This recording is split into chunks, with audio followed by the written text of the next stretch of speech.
შეფესე ბათუმის ავტოტრანსპორტის სამა თანამშრომელმა დატოვა. ორგანიზაციაში აცხადებენ, რომ კონტროლერებმა გათავისუფლებული შესახებ განცხადებები საკუთარი სურვილით დაწერეს, თუმცა როგორც უწყების ხელმძღვანელი აცხადებს, ჯერჯერობით აღნიშნული პირები ისევ სამსახურში რჩებიან და ოფიციალურად 1 იანვრიდან გათავისუფლებიან.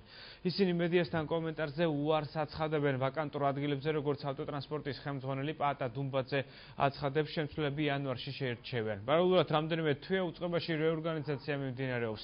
დუმბაძის განცხადებით იმ თანამშრომლებს, რომლებსაც პირად საქმეში სხვა თანამშრომლებისაგან განსხვავებით ბევრი საყვედური და გაფრთხილება აქვთ, შესაძლოა რეორგანიზაციის შედეგად გათავისუფლდნენ.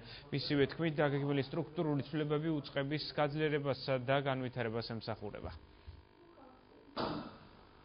იგეგმება ასე ვთქვათ, რაღაც განყოფილებების გაერთიანება და ასევე ახალი განყოფილებების ჩამოყალიბება. თანამშრომლები, რომლებიც ასე ვთქვათ, ჩვენს ფერხულში ვერ ჩაებდნენ და ხვდებიან ამის შესახებ, ზოგიერთი თანამშრომელი, მაგალითად, 3 კონტროლის თანამშრომელმა თავისი ნებასრულით დაწერა განცხადება და 1 იანვრიდან ისინი ჩვენი თანამშრომლები აღარ იქნებიან.